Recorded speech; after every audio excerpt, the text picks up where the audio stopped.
Gracias por acompañarme en un programa más de Referentes a través de Mundo Ejecutivo TV. Soy Carlos Muñoz y me encanta que estés acompañándonos como cada jueves a partir de las 2 de la tarde con invitados estelares como el de esta tarde-noche ya, aquí en las instalaciones justamente del canal de Mundo Ejecutivo TV. Hoy tengo el gusto de recibir con gran cariño, con gran aprecio y sobre todo porque es hijo de un señor, ya tuve la oportunidad, Lalo, de entrevistar a tu señor padre Sí. hace algunos años y bueno, pues emblemático. Además, tú que eres su hijo, Eduardo López Morton. Carlos, muchísimas gracias. El mero petatero, el director general de Morton Subastas, una marca, una casa de subastas justamente, Lalo, emblemática, icónica en nuestro país. Así es de que gracias por acompañarnos y compartir con nuestras televidentes, nuestras audiencias en general a través de nuestro canal. Un poco de ti, platícanos quién es Eduardo, qué estudiaste, dónde, cómo empiezas tu trayectoria en el mundo de las subastas y también una semblanza histórica de Morton Subastas. Si Claro. No, al contrario, yo te agradezco a ti, a tus videntes aquí que nos están acompañando. Televidentes, porque videntes son los que ven exacto. El futuro. Tienes toda la... Bueno, igual hay uno por ahí. Puede ser. No, pero gracias por la invitación y gracias por escuchar. Soy Eduardo López Morton, soy director general de Morton Subastas. Es una empresa familiar, fundada en 1988, cumplimos 39 años hace poquito, que ahorita te platico, pero... ¿Casi tu edad, Lalo? Sí, 8 meses tenía cuando se fundó la casa de subastas como tal. Exacto. Antes había... Que era antes una galería, así empezó Era como una galería de arte, claro. Empezamos con una galería de antigüedades por un largo linaje de López Mortons vendiendo y comprando antigüedades. Mi jefe decide hacer lo mismo, pero con el giro de las subastas. Eso en 1988. Después de un viaje a Inglaterra, me parece que entró en una subasta de Christie's y dijo, oye, ¿por qué no hacemos esto en México de manera consistente, profesional? Visionario tu jefe. Sí, transparente y honesto, sobre todo, que han sido los pilares grandes de la empresa, sobre todo en una empresa tan complicada como esta. Pero eso fue en el 88, conforme van pasando los años, se van abriendo otros departamentos, además del de antigüedades. Nos acompaña arte moderno, nos acompaña joyería, libros, vinos, etcétera. Tiempo después empezamos con la división de autos y camiones, la venta de flotillas, con diferentes grupos a lo largo y ancho de la República. Se ha visto de Coca-Cola, de Bimbo, exactamente. Diferentes empresas. Sí. Entonces, flotillas obsoletas o que están llegando a su fin de su vida útil, salen a un tercer postor y pues, es un gran negocio, que es redondo para todos, porque sobre todo tiene esa parte de la transparencia. No hay ningún intermediario que pueda estar ahí deshuesando, en fin. Pero ese es a grandes rasgos la historia de la empresa. Yo me uno... ¿Naciste en el mundo de la cultura? Totalmente. Pues de menos nativo cultural. Sí, mínimo en el mundo empresarial. ¿También? Subastador. Sí, claro. Pero ¿cómo se llama? Desde chiquito empecé, me llamaba la atención, iba a las subastas los sábados, a enseñar piezas, a mover piezas, a usar los teléfonos, a llamarle a clientes. Desde chiquito, por ahí tengo algunos... ¿Y desde pequeño cuando veías al martillero te llamaba la atención? Sí, ¿sabes qué me llamaba la atención? El poder llegar a ver algo y evaluarlo. Saber qué es, cuál es la historia, cómo se llama, quién es el artista, cuál es el medio, o cuál es el material en el que fue ejecutado, etcétera, etcétera. Esa parte siempre me gustó y poderle dar un precio, ya sabes, tener ese conocimiento de que sabes que el objeto que está enfrente de ti sabe su valor y su procedencia. Sí. Pero te digo, me uní desde muy chiquito. Conforme fueron pasando los años, obviamente, puestos de mayor responsabilidad. Posteriormente me voy de maestría, me fui a Manchester y ya regreso a un puesto un poco más ejecutivo, de la mano de mi jefe. Nunca estuvimos juntos realmente durante mi trayecto en la empresa, que estuve desde almacén, te digo, hasta logística, antigüedades, por todos lados para conocer realmente los huesos de la empresa, pero siempre estuve con otros jefes. Mi jefe me lo dijo, mira, de una vez lo platicamos, que te eduque alguien más, yo no me voy a pelear contigo, y mejor llevamos la fiesta en paz, hasta que regresé de la Hasta maestría. en eso visionario tu papá, sí. Sí, porque manteníamos una cosa la sana separada distancia de la otra, sí. Hasta regresando a la maestría, que ya empezamos mucho más fuerte a planear estrategias, hacer ciertas cosas. Me gustaría pensar que imprimirle yo el sello de a dónde yo quiero llevar la empresa. y ahorita es en donde estamos. Mi papá se retiró hace un par de años y ahí estamos. Tuve el gusto, como mencioné hace un momento, Lalo, el gusto de platicar con tu señor padre, con don Luis. Es un tipo, hijo, en una entrevista de han sido 60 minutos, le aprendes toda una vida. Sí. Toda una vida de subastas. Decir. Imagina en el caso tuyo, ¿cómo ha sido el aprendizaje con tu papá? Pues no es fácil, obviamente. Una empresa familiar es complicada porque te llevas la oficina a la casa y la casa a la oficina en algunas ocasiones. Entonces no es la parte más fácil ni la mejor parte. Pero sí hay un tema hay un liderazgo bueno de escuchar, hay una confianza y una cercanía de decir, oye, a mí no me gusta esto, a mí no me gusta el otro, esto siento que nos estamos equivocando. Y siempre ha habido apertura de escuchar nuevas ideas. Y siempre ha habido también un apoyo de decir, la enorme mayoría de las respuestas de las preguntas que yo pueda tener existen aquí, porque los problemas que yo puedo estar viendo ahorita, la casa de subastas no necesariamente evoluciona mucho con el tiempo. De hecho, nos reímos porque decimos que las dos grandes desarrollos para la casa de subastas fue el internet cuando fuera, pero antes de eso fue el micrófono. Y lejos de eso no ha habido otras cosas, no ha habido grandes avances en nuestra industria, ¿me explico? Vender en internet y poder dar conocer tu voz o escuchar tu voz en el salón de subastas, pero lejos de eso se siguen haciendo las cosas como se hacían hace 300 años. Es la misma evaluación, es la misma lupa, los mismos materiales, las mismas cosas. Entonces, muchos de los elementos que yo me voy a topar en mi día a día, él ya los ha visto, entonces es fácil. Es un buen diálogo de poder entender cómo se manejaban estas cosas y cómo enfrentar esos problemas. Lalo, todo es susceptible de venderse a través de subastas, todo objeto que tenga una historia detrás de sí, un valor intrínseco por esa historia. ¿Cómo funciona, Lalo? No, nosotros manejamos prácticamente todo, salvo ropa en mal estado o ropa de estas cosas, lo que son bolsas, zapatos de diseñador y eso, tiene algún nicho que apenas estamos empezando a descubrir, pero tiene un nicho. Pero ropa en general, eso no manejamos, ni electrodomésticos. Pero quitando eso, a menos de que obviamente estamos hablando de basura, ya sabes, pero chatarra. Básicamente todo lo demás tiene un mercado, tiene un valor y tiene un lugar en donde venderse y gente que lo está buscando. Como dicen por ahí, el tesoro de alguien es o la basura de alguien es el tesoro del otro. Sí. Entonces, sí manejamos prácticamente todo. La idea de la casa de subastas es realmente dos cosas. La propuesta de valor son dos cosas. Por un lado, tengo el cliente primario, que es el vendedor, el consignante, que él por lo general tiene una necesidad o alguna situación ajena que tiene que convertir sus bienes en dinero lo más rápido posible. Entonces, ese es el servicio que yo le doy a ese primero. Punto aparte, tengo el comprador, que para mí es entregar un valor adicional a lo que él está buscando. Es una pieza que no va a encontrar en una tienda departamental, no la va a encontrar en línea o difícilmente. Es una cosa que llegó al salón de subastas y que en algunas ocasiones puedes llegar a ser única. Sí. ¿Me explico? Entonces, la idea es conectar a esas dos personas que no se encontrarían de manera natural en el mercado y ofrecerle el mayor beneficio de los dos. Uno, que se venda su pieza de manera justa, y el otro que encuentre un valor agregado dentro de la pieza que de alguna manera no la podía encontrar. En el caso, por ejemplo, me llama la atención, ¿cómo puede ser negocio el vender relojería en el caso de Morton Subastas, las botellas de vino que son fantásticas, casi obras de arte, carísimas o muy costosas? Sí.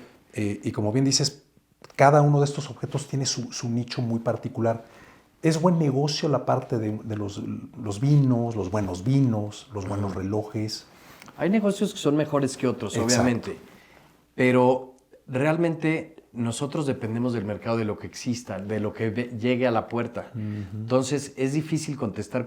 Me preguntan, ¿cuál es el departamento más redituable? Y les digo, es que depende, porque en un mes, Antigüedades pudo haber vendido extraordinariamente bien y al siguiente no necesariamente también, pero libros y vinos tuvieron una subasta magnífica.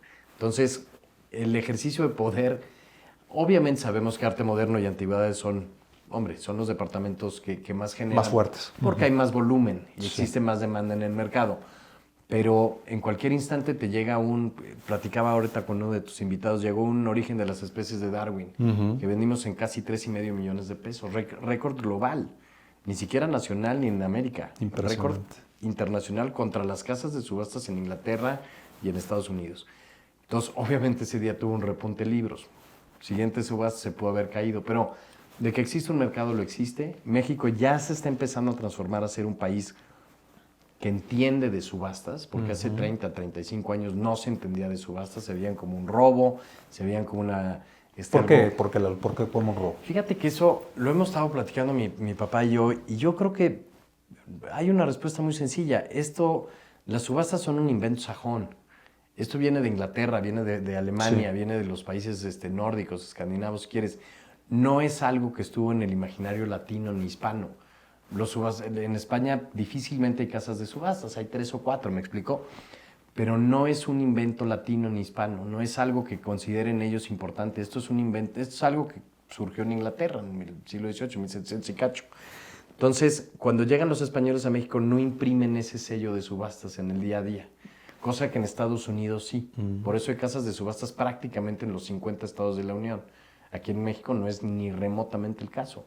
Entonces, no es un modelo de negocio que el mexicano necesariamente entienda. Y no es que esté mal, simplemente es nuestra labor ofrecer una herramienta para su compra y venta de bienes cotidianos, sí, ponerla al alcance de la mano. Yo les decía, o les digo a los clientes, para mí un logro sería que la señora en su rol o el señor a la hora de hacer sus pendientes, tengo que ir al súper, tengo que recoger la tintorería, tengo que ir al banco y tengo que ir a Morton Subastas. En la subasta de los sábados o de los jueves. A dejar piezas, a recoger cheque, a revisar la exposición, a lo que sea. Pero es un lugar de compraventa muy fácil de usar. ¿Cómo se participa en una subasta? En línea, obviamente, presencialmente. Pero ¿cuáles son los trámites, las gestiones que hay detrás de una subasta? Qué bueno que me preguntes eso, porque fíjate que eso es una de las partes que hemos estado quitando. Se tenía un armatoste, sí, una manera de trabajar con la casa de subastas, pues hombre, de 1988, cuando se planchaba la tarjeta, se pedía una identificación, se firmaba un contrato, se hacían toda una serie de situaciones que eran necesarias y eran normales en su momento. En su época, claro. En su época. Hemos estado quitando, hay algunas cosas que la ley no nos permite, tenemos que declarar una serie de costos y eso, por más que me gustaría quitarlo, sí, claro, porque es engorroso para el cliente, sí, no lo podemos hacer. Pero hay 3 maneras de participar, que todas requieren un proceso que ahorita te digo, pero al principio es presencial. Te presentas en el salón de subasta, te registras, estás en la subasta y participas como en cualquier subasta. Se presenta el lote, digamos el lote 5, en un valor reserva, que es el valor mínimo de venta, y de ahí para arriba. Me preguntan a veces, oye, ¿por qué tienes 3 precios en el catálogo? Uno es la reserva, valor mínimo, y luego los estimados, lo que nosotros como casa de subastas sospechamos que se va a vender. O sea, tratamos de que la pelotita caiga justo en medio de esos 2 valores. Hay de todos, hay outliers que se van para arriba, hay outliers que se van para abajo. Pero ese es el proceso de subasta presencial. Va a empezar el subastador diciendo el precio de reserva y de ahí con incrementos que están estructurados hasta donde llegue el lote. Ese es en presencial. En ausencia tenemos 2 modalidades. Todo esto parece complicado, pero tiene sentido. Una es por teléfono. Dejas tu número de teléfono, te marcamos. Oye, pues no voy a estar en algún lugar, tengo una junta, no puedo ir al salón físicamente. En el momento en el que salga tu lote, te echamos un grito, oye Carlos, ya llegó tu mesa, ya llegó tu reloj, están pidiendo tanto. Entonces, con una persona físicamente en el salón, estás haciendo la postura. Y si por lo que sea no puedes ir y tampoco puedes recibir la llamada, digamos que estás en un vuelo, dejas, oye, por el lote 25 me interesó y dejo hasta 5,000, 8,000, 10,000 pesos y alguien físicamente va a hacer esa postura hasta que llegue al monto. Entiendo. Nos dicen, oye, ¿qué pasa si yo di hasta 10,000 y se quedan 5, me la venden en 10? No.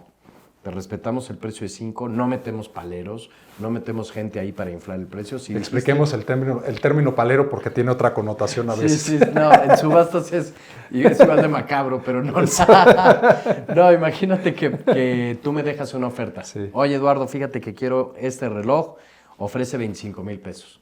El reloj va a salir en 10,000 pesos.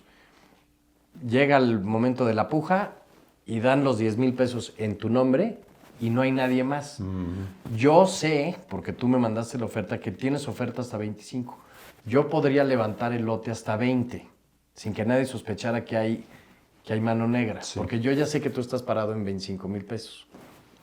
Y ya, y se venden 20, pagas tus comisiones y estarías encantado con la venta, porque incluso no llegó al 25, me explico, llegaste incluso. Es una práctica que nosotros no hacemos. ¿Cómo no la hacemos? Tenemos gente en el salón de subastas, todo es público, salvo los nombres de los compradores y vendedores. Claro. Si alguien me quiere preguntar, oye, dame cuál fue el historial de pujas, con todo gusto lo otorgamos. Todo está en línea, todo se publica, los resultados son públicos también. Los resultados post subasta se publican de igual forma en la página. Es la transparencia total para evitar esas prácticas. Pero antes de desviarme, presencial, ausencias, por teléfono y en ausencia tradicional, y en línea, que esto es un desarrollo que hicimos un poco a regañadientes y a fuerza por la pandemia, que ya lo veníamos desarrollando, pero fue el empujón, la patada que necesitábamos para sacarlo. Nos asociamos con una empresa en Nueva York que se llama BidSquare, que de hecho ellos no son otra cosa más que un Google de casa de subastas. Sí. Tú te metes en bidsquare.com y le pones ahí Pluma Montblanc y te van a salir 75 hits de una casa de subasta en Rhode Island, de una casa de subasta en California, de Morton Subastas en Ciudad de México, etcétera, etcétera. Entonces, si quieres un producto en específico o algo, o estás buscando memorabilia de béisbol, rácale, pelotas, bats, todo lo que quieras. Entonces, es como una especie de eBay también de casa de subastas. Entonces, estamos metidos en esto y es como cualquier plataforma en línea. Ya tienes tu registro, tienes tu número de usuario, tu tarjeta de crédito está linkeada ahí, te metes, oye, me quiero registrar a la subasta tal de Morton Subastas de Vinos, Bid Now, ahí salen los incrementos y a la hora de la subasta estás en vivo. Puedes dejar ahí también fija una oferta hasta un monto superior, lo que quieras, si no va a estar en la computadora. En fin, funciona como cualquier subasta en línea que conozcas. Lalo, en la parte de estas subastas maravillosas de arte contemporáneo, latinoamericano, etcétera, he visto en los salones, fundamentalmente en Monte Athos, ahora que ya no están en Palmas, me acuerdo que estaban en Palmas. Consolidamos ya todo en Exacto, Monte ya Athos. está en Monte Athos. Antes estaban en Virreyes, también en la Explanada, Estuvimos ¿no? en Virrey, estuvimos en Polanco, En Lago, ¿qué será? ¿Zurich? Estábamos en Lago Andrómaco. Lago Andrómaco. Lago Andrómaco. La de En los fin, sábados. no, hombre, en Molière, Sí, en sí, Sadi sí. Carnot. En Sadi Carnot, claro, en la San Rafael. En la San Rafael. Exacto. En estas subastas, Lalo, participan grandes artistas, pero he visto que combinan seguramente sabiamente desde una Joy Laville, un Diego Rivera, un Felgueres, Pedro Friedberg, etcétera, y de pronto algunos artistas emergentes. Ajá. ¿Cómo se fusiona? ¿Quién hace esta selección de obras? ¿Hay un departamento especializado, Sí, un claro. especialista en decir, este va con este con este? ¿Así funciona? Sí, ese es el día a día de la casa de subastas. Una parte es consignar, como hemos dicho, y la otra parte es vender. ¿Y en qué consiste vender? Cada departamento tiene un equipo dedicado de catalogadores, evaluadores, fotógrafos y diseñadores que hacen todo esto que tenemos aquí. Sí. Entonces, llega el momento de publicación, por ejemplo, en este catálogo de joyería que tienes junto con Latinoamericano, un anuncio de decir, oye, tenemos 185 piezas, ¿cómo hacemos la labor de curaduría? ¿Qué va primero? ¿Qué va en medio? ¿Qué dejamos en medio? ¿Qué dejamos al final? ¿Qué tiene mejor posibilidad de venta aquí y acá? En base a un histórico de lo que hemos vendido Sí. y cómo se ha manejado el mercado, tratamos de poner las fichas así. Es como hacer una estrategia, pues como si estuvieras jugando Risk. ¿Dónde vas a poner las fichas? ¿Dónde vas a poner el cañón? ¿Dónde vas a poner el quién sabe qué? Para tener el mejor porcentaje de éxito posible. Pero eso se hace tanto con el departamento en curso, digamos joyería, el que sea, Ajá. la gente de marketing y de alguna manera algunos directores, entre ellos yo, estamos involucrados en esa toma de decisiones. Lalo, hace algunos días me diste una noticia muy, muy triste para uno que es coleccionista justamente de los grandes catálogos Sí. de Morton. ¿Ya se tomó la decisión de ya dejar de imprimir estos catálogos? No, qué bueno que lo sacas, Ah, porque qué bueno. nos han estado preguntando mucho. No, queremos, Es parte de Morton, maestro. es parte de Morton, queremos ver qué hacer, porque hay mucha merma. Si bien hay mucha gente como tú que lo aprecia y muchos clientes que luego me marcaron, me dijeron, tú me vuelves a mandar un QR, no me vuelves a ver. Y lo entiendo. Estuve a nada de decirte lo mismo. Sí. Pero entendemos, Sí, tiene sí, que hacerse sí. un balance. Sí. Es un overhead muy costoso, es una logística de distribución bastante importante, Sí. es una labor de edición y de fotografía y todo, pero ¿Se podría patrocinar en un momento dado? yo creo que más que otra cosa es eficientar procesos que tenemos, que pueden ser incluso un poco arcaicos. Sí. Entonces, si quitamos más bien esas telarañas y hacemos nuestra chamba mejor, debería de poderse hacer. Ahora, lo que les dije, si por lo que sea, no quitemos, no nos vayamos completamente online, no tiene demasiado sentido, sobre todo en un mercado que no está perfectamente maduro como aquí. Sí. En Estados Unidos y en Europa te creo que puede haber los QRs o lo que tú quieras, pero sí podemos empezar a evaluar la posibilidad de hacer esto, que no me encanta, pero vamos a ver cómo se mueve el mercado. Este es un folletito nada más, pero de alguna manera ya te dijo que el miércoles 18 de marzo anterior a las 5 de la tarde está la subasta. No viene toda la subasta, pero vienen las indicaciones o viene una pincelada de lo que viene y es así como un entremés de decir, o voy a la exposición o me meto ahora sí a la subasta en línea para ver qué hay. Pero no quiero dejar de publicar de menos algo. La idea es, sí, seguir publicando todos los catálogos de todos los departamentos para todas las subastas, sí. Si en alguna no se justifica, porque el valor reserva es el valor total de la subasta. De acuerdo. Si el valor reserva no lo justifica, hay de dos. O aplazar la subasta para que traer más piezas y crecerla y engordarla, o no publicar nada y tratar de salir más rápido, o publicar algo más sencillo. Todo tiene pros y contras. Si yo la aplazo, me meto en un problema con los consignantes, porque hay gente que ya está esperando que sus piezas se vendan ahorita. Y yo les digo, oye, te voy a patear otro mes más, me van a decir, oye, no, tengo una necesidad, o me voy a ir del país, o lo que tú quieras, y ya tú me quedas una fecha. Y también, pues obviamente a nivel operativo, muevo todo el presupuesto del mes. Si ya teníamos un pilar de una subasta que estaba a final del mes y la muevo a principios del otro mes, ya dejé ese presupuesto mensual sin una pata. Lalo, ¿habría manera de, por ejemplo, las instituciones educativas, obviamente me refiero a universidades, que diseñaron un programa de estudios justamente en materia de arte y de subastas? ¿Cómo profesionalizarlo? Porque hay, pues sí, maestría en historia del arte o en artes o diplomados, pero yo nunca he sabido, por lo menos en México, Nos encantaría que se ataque la parte de subastas. Fíjate que nos invitaban mucho, tanto en la Anáhuac como en Ibero, a dar clases, cursos y sobre todo alguna especie como de diplomacito pequeño, de 3 días. Ya sabes, un taller lunes de 9 a 5, el martes igual y el miércoles hasta las 3 con una clausura de quién sé qué. De repente hacíamos algunas cosas de platicar básicamente, pero en extendido, todo lo que hemos estado platicando ahorita. Y se acercaban muchísimos alumnos al final de cuentas, oye, los conozco bien desde hace tiempo, ¿cómo está su bolsa de trabajo? ¿Con quién me puedo acercar? ¿Cuáles son las credenciales que están buscando? Ya que salga de esta carrera, ¿cuáles son los siguientes pasos para acabar con ustedes en un puesto pues de cierto nivel? O sea, sí había buena interacción y muchas personas, de hecho, por ahí debemos de tener, si no mal recuerdo, todavía tengo 3, 4 colaboradores de hace tiempo que salieron de alguno de estos programas que siguen con nosotros. Y salía gente muy valiosa. Y se hacía gente muy valiosa que en algún otro momento, después de su paso por la casa de subastas, podían llegar a hacer otras cosas en el mismo medio. Entonces, sí era un buen entrenamiento. Ya te soy muy honesto, muchas de estas cosas, después de la pandemia, cambió un poco el paradigma. Me imagino. Nos puso de cabeza la casa de subastas entre tesón, trabajo duro y la gracia de Dios. No despedimos a nadie, no tuvimos ninguna baja en el periodo. No dejamos de pagar un solo salario, una sola nómina, no cancelamos una sola subasta. O sea, de alguna manera, por las características de la pandemia debimos haber quebrado. ¿Quién iba a ir a una subasta? ¿Quién iba a ir a consignar? ¿Y quién iba a ir a recoger? ¿Quién te está entregando? ¿Quién te está recibiendo? Fue muy complicado, pero sí nos puso un poco el panorama patas para arriba de menos 22, 23 y 24.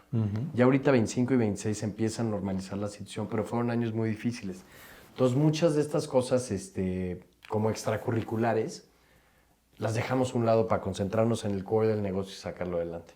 ¿Cuál dirías, Lalo, ya se nos está agotando el tiempo lamentablemente, cuál dirías que es tu mayor virtud como director general de pues, una casa de subastas tan emblemática como lo es Morton Subastas, tu mayor, tu valor agregado, tu valor añadido, tu mayor fortaleza que ha permitido que sigas con el legado de tu señor padre? Fíjate, no me lo había preguntado, pero Yo siempre hago preguntas inteligentes. pues mira, te podría decir... O pongo en aprietos a mis invitados. Te podría decir, digo, siendo un majadero, porque nunca es divertido echarse flores a uno mismo, Así pero tengo años de experiencia en esto. A pesar de tu juventud. A pesar de mi juventud. Sí. Trabajé en Sotheby's en Londres, trabajé en Christie's en Londres, trabajé en una casa de subasta que se llama William Wallace en Salisbury. Tengo un par de veranos diplomados ahí también en varias escuelas internacionales de arte, sus mercados, además de la experiencia laboral. Claro. Durante la maestría también uno de mis últimos proyectos fue basado en casas de subastas, con un panel de gente de casas de subastas, no le estaba presentando a gente que no era experta, entonces de alguna manera tengo algo de experiencia. Y me gusta pensar que con la creatividad que puede o no traer, tampoco no estoy tan joven, pero la creatividad que trae la juventud, siento que es un buen mix para poder llegar y decir, oye, ¿sabes qué? Podemos hacer estas cosas más dinámicas, pero sin perder el enfoque del core de la casa de subastas, ¿me explico? O sea, no son, me gustaría pensar que no son decisiones exabruptas o sin pensar, Sí. sino que todos los cambios que han habido, cosas grandes, están estudiados de alguna manera, ojalá. Seguro. Lalo, ¿haces algún tipo de sinergia con anticuarios, con galerías de arte, con museos? A veces sí, es más problemático porque nosotros tenemos obviamente las comisiones que cobramos. El anticuario por sí inherentemente también tiene unas comisiones. Entonces, cuando le pones comisión, más la comisión de comisión, más el impuesto, más lo que tiene que pagar el otro cliente, se vuelve ya impagable, ya no es negocio para nadie. Sí. Hemos logrado tener sinergias, pero con anticuarios más bien, por ejemplo, en Europa. Hay mercancía que no se vende allá y que tiene muy buen mercado acá y viceversa. Entonces tú me mandas mueble café, el famoso brown furniture, yo te lo vendo muy bien y yo te puedo mandar pintores mexicanos de mediados de siglo, no patrimonio ni nada de esto obviamente, pero que son muy vistosos, sobre todo en París y en Londres. Entonces se vende bien allá y nos mandan lo que no les gusta. Entonces es complicado, las aduanas es un rollo, el contenedor, los permisos de fumigación, importación, todo, nada es fácil. Pero si se logra hacer, que lo hacemos como 3-4 veces al año, es un buen negocio. La parte esta de los camiones me llama mucho la atención. Los coches, me tocó ir al Sí. Cerro de Maica, Sí. en Palmas, de los coches antiguos y demás. ¿Se puede saber cuál es mejor negocio? La de los utilitarios, digamos, estos camiones de Bimbo. Ahí sí definitivamente ¿Quién gana en este los sentido? utilitarios. Ah, sí. Los utilitarios son unas subastas maratónicas de 8, 10, 12 horas. Salen 400, 450, 500 unidades. Se venden el 95, 98%. ¿De veras? Se entrega todo. Tiempo después se le entrega a la corporación un cheque. Aquí está el pago. Vaya, también nada es facilísimo, pero de alguna manera es straightforward, se hace el negocio. Con los autos clásicos es más bronca. No sé si tú tengas algún coche clásico o conozcas a alguien del famoso club de Toby. No. Todo el mundo cree que sus coches valen millones de dólares. Entonces, es muy difícil vender y es muy difícil, nosotros no compramos, pero es muy difícil consignar porque tú sabes que esta pieza puede valer 250 mil pesos, pero el señor no la va a dejar ir por menos de $1,5 millones. Por el valor emocional. Porque es su hijito, exacto, porque lo cuidó, de la familia. porque le sacó, porque lo ha llevado a Cuernavaca, porque no sé qué cosa. Entonces es muy difícil. Era del papá. ¿Qué valor le pondrías tú a tu hijo? ¿No? Pues, Buen ejemplo. Buen ejemplo. entonces es difícil. Lalo, se nos termina el tiempo y me encantaría que rápidamente nos compartas un mensaje de liderazgo a todas nuestras audiencias a través de Mundo Ejecutivo TV y el programa Referentes, justamente haciendo comunicación con ustedes que son los líderes referentes. ¿Qué les dices a toda la gente que quiera aprender de subastas, que en un momento dado quiera subirse al barco de las subastas con ustedes? ¿Cómo se pueden sumar? ¿Qué tienen que estudiar, aprender? ¿Qué experiencia deben de adquirir? Lo ideal sería con ustedes. Sí, encantados. Pues digo, para trabajar en una casa de subastas hay de dos. La primera, pues digo, si quieres estar en el ámbito de evaluación, catalogación, todo el tema de la obra, hay unos cursos extraordinarios en cualquier Obviamente se empieza con historia del arte. Sí. Ya de ahí agarrar una especialidad. No se puede abarcar todo. Hombre, pintura mexicana del 20, grabado europeo del 19, especializaciones muy concretas y de preferencia que sean, pues hombre, mercadeables. Sí. Si vas a estudiar instrumento del sudeste asiático, de principio de ya sabes, pues va a ser muy difícil. Oye, Lalo, ¿y el mercado de pulgas? ¿Sí? El mercado de pulgas, fíjate que ya no, era un trabajal, que está muy bien y nos divertíamos muchísimo, Sí, cómo no. pero los permisos se volvieron una pesadilla. Nos ponían una fecha y nos las cancelaban 2 días antes, entonces había que cancelarle a todos los tendereros estos, Sí. con mucha furia obviamente, y se entiende, pues haces todo tu plan para sacarlo adelante y luego te lo cancelan, no por culpa nuestra. Pero entonces se empezó a volver, perdón, se empezó a volver complicado y dijimos, mira, como te había dicho, después de la pandemia vamos a quitar distractores, ya en algún momento regresamos, que tengamos más tiempo para enfocarnos en esto y encantados de la vida, pero ahorita vamos a poner el láser en la consignación tradicional y en la venta en subasta. Entonces no lo quitamos, es una pausa. Eduardo López Morton, director general de Morton Subastas. Gracias, Carlos, Lalo. te Estamos agradezco en comunicación. infinito. Felicidades, Claro que sí. muchos éxitos. Te agradezco mucho. Gracias por acompañarme en una emisión más del programa Referentes a través de Mundo Ejecutivo TV. Soy Carlos Muñoz, sé un líder referente.